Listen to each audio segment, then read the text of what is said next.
खुलुमबाय स्टुडियाव दं आं उदांस्रि मोसाहारि गोलाव 50 बोसोरनिबो बांसिन रायजो जाबोनाय गोरोंजुलि गामिनि रायजो राजाफोरा गं 8 दैसानि दाहारजों आलाय-सिलाय रायजो जाबोनांगासिनो दं।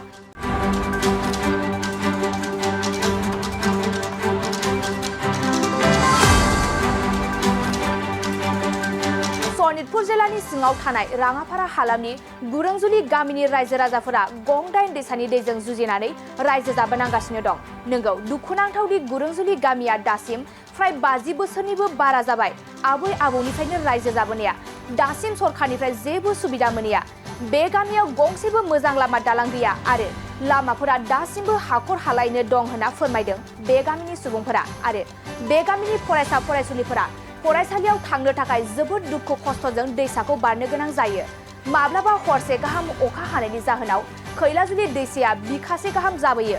बेनिखायनो फरायसाफोरा फरायसालियाव थांनो थाखाय बे दैसाखौ बारनायाव गोबां दुखु खस्थ सहायनानै बारनो गोनां जायो।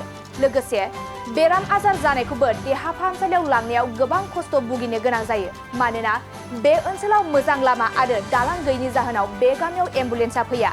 बेनिखायनो बे गामिनि रायजो राजा बिथांमोना बिटिआर सरकारखौ आसा खालामदों दि गुबुन गुबुन खना खनला ओनसोलफोराव बायदि बायदि सुबिदाखौ हरनाय बायदि बे गामियावबो नांगौ जानाय लामा दालांखौ बानायगोन होनना।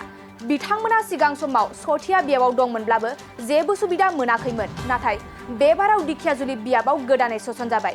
बेनिखायनो बे गामिनि थागिबि सुबुंफोरा बिटिआर सरकारनिफ्राय लामा दालांखौ मोनगोन होनना आसा खालामदों।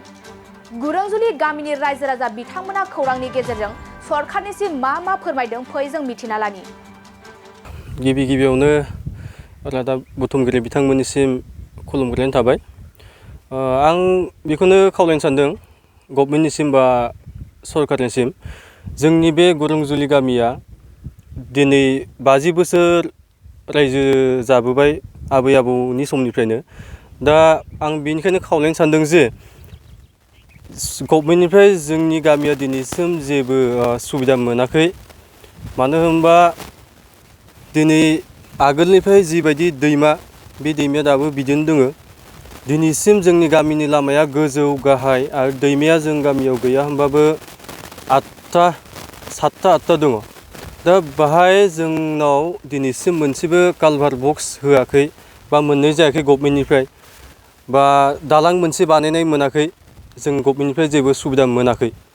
आं बेनिखायनो खावलायनो सानदों जे दायो जोंनि गभर्नमेन्टआ गासै जायगायावनो खना खनला गासै सुबिदा हरगासिनो बा हरनायखौ जों नुनो मोनबाय थादों। नाथाय जोंनि बेथिंजाय जों नुनो मोनदों जे जोंनिथिंजाय जेबो जों हरनायखौ नुनो मोनाखै। नंगौ जोंनि गामिनि फरायसुला फरायसुलिफ्रा बहुद दुखु खस्थजों फरायनो गोनां जायो। मानो होनबा माब्लाबा हरसे गाहाम माब्लाबा सानसे गाहाम अखा हाबाय थायो। दा दैया जोंना फैयो बिखासे जानजिसे गाहाम जाबोयो। बे दैमाया खैलाजुलि दैमा होनो बियो। बयनिसाय माने गिदिरसिन दैमा होनोबा बेनो खैलाजुलि दैमायानो। जानजिसे बिखासे जानायाव गथ'फोरा बा फरायसुला फरायसुलिफ्रा जोंना बहुद दुखु खस्थ सहायनानै फरायसालियाव थांनो गोनां जायो। गामसा गाननानै दै बारग्रोनो गोनां जायो। साइकेलखौ बाननानै दै बारनानै आरो दै बारनाय उनावहाय लंपेन्ट गानना गावनि ड्रेस गाननानै फरायसालियाव थांनो गोनां जायो। आरो फैनाय समावबो बिदिनो माने फैनानै दैमा मोनबा लंपेन्ट गस्ला खुनानै ड्रेसखौ खुनानै गामसा गाननानै दै बारनो गोनां जायो। साइकेल बाननानै दै बारनो गोनां जायो। आरो दाथ' क्लास 5-6नि उन्दै फंबाय बिनानावमोना फरायसालियाव थाङोबा बिसोर दै बारनो हाया दैज्लाङाव। दा बेनि थाखायनो गावबा गावनि बिमा बिफा बा गारजेना फैनानै दै बारहोनाय समाव फुङाव दै बारहोना हरनांगौ आरो फैनानै स्कुल गनाय समावहाय फरायसालि गनाय समाव बे दैमा सेरावनो नेना थाफैनो गोनां जायो। बे बेमार आजारफोरखौ माबायदि लाङो नोंथांमोना? बेमार आजार जाबाबो जोंना बे एखे कन्डिसन। मानो होनोबा लामायाव जोंना एम्बुलेन्स लिंहरोबा जोंना लामाया गारि हाबफैया। दा जों मा खालामनो गोनां जायो एखमबा बांद्राय सिरियासफोरखौथ' जों हायानो लांस्रानो हाया। दा एसे एनै नर्मेलबा जोङो बाइकफोरजों लांनो गोनां जायो।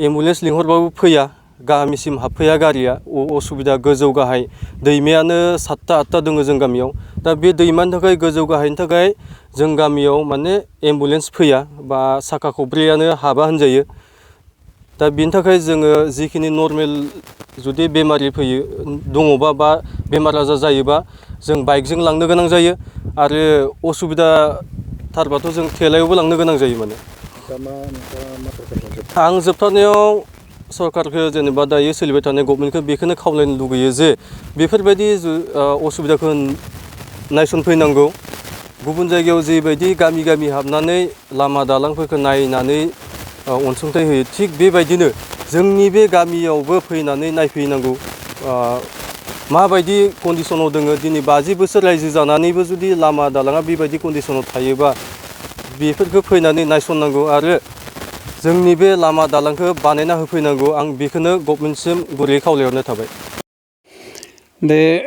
जों दिनै बे गुरुंजुलियाव हादान जाबोनाया दिनै 50 बोसोर जाबोबाय 50-45 बोसोरनि जों कमियाव बेयाव रायजो जायाखै मानो होनबा जों गोदाव सोराव आगोलाव गवालपारा बायदिसिना कार्बि आलं जासे दं माबा उदालगुरि टिम दङ बहुत मानसि बिथिंनि मानसिया फैनानै दिनै जों 50 बोसोर जाबाय बेयाव रायजो जानाया जों दिनै गणतन्त्र दिबस बा स्वाधीनता दिबस होननानै जों सानो गावखौनो स्वाधीन मानसिनि जुगनि बा स्वाधीन देशनि मानसिनो सानो नाथाय जों स्वाधीन होननानै जेबो मोनाखै मानो होनबा दिनै जोंहा पन्सायत गैया पन्सायतनिफ्राय गैयैयाव आरो बेनिफ्राय हा हुनि जोंहा पाट्टा पत्र गैया दिनै बांलादेशनिफ्राय बा आफगानिस्तान बा जेरैबायदि मानसि 14 सननियाव फैनाय मानसिनो जुदि थागिबि हिसाबै भारत इन्डिया सरकारा होनो सानदोंब्ला दिनै जोंनियाव जों पाट्टा पत्र गैयायाव जोंनि मानो कारनाव जोंनि बे जनजातिफोरनि कारन माने अबहेला जादों सरकारा तथापि जों जिखि जाया मानो जोङो आगोलनिफ्रायनो जों कंग्रेसआव बहुत मानसिया होनानै जों थक जाबोदों देग्लाय जों बेबायदि जोंनो नांगौ पार्टिनि पार्टि दिनै जोंनियाव गोदान समष्टि दानायावलाय ढेकियाजुलि समष्टि दानायाव जोंनि बिरेन डक्टर होननाया बिथाङा दिनै MP दारायदो बिथांनि सायाव जों भरसा लाखिनानै रन्जित डक्टर बिथांनि सायाव जों भरसा लाखिनानै दिनै जों गासैबो गुरुंजुलि रायजो राजाया BJPनो भट होगोन होननानै सानदों मानो होनोब्ला जोंनि बे जायगाया खालि डेभेलप जाथोंसै लामा हुखा जाथायनि सुबिदाल' जाथोंसै होननानै जों बिथांनि सायाव भरसा खालामनानै दिनै बिथांखौ देरहा होनानै जेन गोजौआवबो मदि सरकारानो जाफिनथों होननानै जों सानो स्कुलाव थांनाय फैनाय जोङो हाथाय बाजार जाना थांनाय सोरबा बेमारि सोरबाबा बायदिसिना डिलिभारि केस जोङो थेलाजों लांनो गोनां जायो आरो थेलाजोंबो जोङो थेलाखौ बारनो हाया बिनि उनाव जों मा खालामो बाननानै सांगि खानानै बाननानै बारनो गोनां जायो दैखौ ओरैबायदि असुबिदा दिनै जों नोंथांमोना फैना निउस लाइभआव फैना जों अखेक धन्यबाद सानो नोंथांमोनखौ जों साबायखर बावो जाहाथे सरकारा जोंखौ नायहरथों होननानै जों हतबार 101 बार जों बिथांमोनखौ खुलुमहरो सिगाङाव दिनै जों फार्स्टआव AGPआव दंमोन AGPनिफ्राय कंग्रेसआव फैबाय कंग्रेसआव जेबो मुलाम्फा मोनदिया सिगांनि केन्डिडेटफ्रा मा मावनो हागोन जेबो गैया सिगांनि केन्डिडेट जोंनो जेबो रावबो न' गंसे मोनाखै रावबो जेबो मोनाखै माथ्रबर नै सुतिया समष्टि थानायाव सानैसो मानसिल' मथबर मा होनोमोनलै मा जज'ना PM जज'ना अरुनदय मोनदों साब्रै ना साबाल' बेनिफ्राय जेबो गैया बे अरुनदय साब्रै ना साबाल' मोनदों बेनिफ्राय जेबो जों दा मोनथ'वाखै लामा सामा बानायना होगोन लामा सामाबो गैया जेबो लन्थाइ गरसे गारफैयाखै बेनिखायनो दिनै जों सानो जों रायजो राजा जि डेभेलप बा सरकारा जुदि डेभेलपनि हमखि लादोंब्ला दिनै आंगनबादिनिफ्रानो बायदिसिना साख्रि निब'ना साख्रि होनाय बहुद जोंनि टिभिफ्राव निउसफ्राव जों नुयो सोरबा घुस गैया बेफोरनि थाखाय जों दिनै साननानै BJPनोनो जों लागोन होननानै जों बे गथाय रायजोआनो जों सानना दं आरो गोजोनथाव खौरां नोंथाङा कटन आरो इरि जि गाननो मोजां मोनोना नोंथांमोननि थाखाय लानानै फैदों चिरां जिल्लानि सापागुरियाव थानाय आगर दाग्रा आफादा 1 एप्रिलनिफ्राय 30 एप्रिलसिम बैसागुनि 20% 50% डिसकाउन्टनि अफार।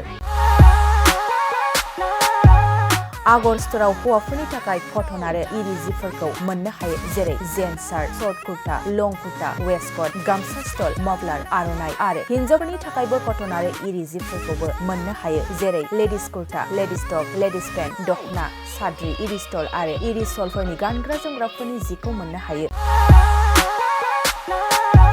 कटन आरो इरि जिफोरखौ गानग्रा एबा बायग्राफोरनि थाखाय आगर स्ट'रा मोजां सुबिदाबो खालामदों जेरै अनलाइननि गेजेरजों वाट्सएप नाम्बार, फेसबुक आरो इनस्टाग्रामनि गेजेरजों बायनो हागोन आरो सोरबाफोर हलसेल बायग्रा दंबा हलसेलबो बायनो हानायनि सुबिदा दं। बेजों लोगोसेनो मोनसे गोजोनथाव खौरांबाव आगर दाग्रा आफादाव सोरबाफोर जि दानो गोसो गुदुं आइजो सुबुं दंब्ला जि दाफिननो हागोन। गोबां बाथ्रा मिथिबावनो थाखाय 8822063339 9678923836 आरो 9613 224401 जानबुं नाम्बारनि गेजेरजों खौरां लाहरनो हागोन।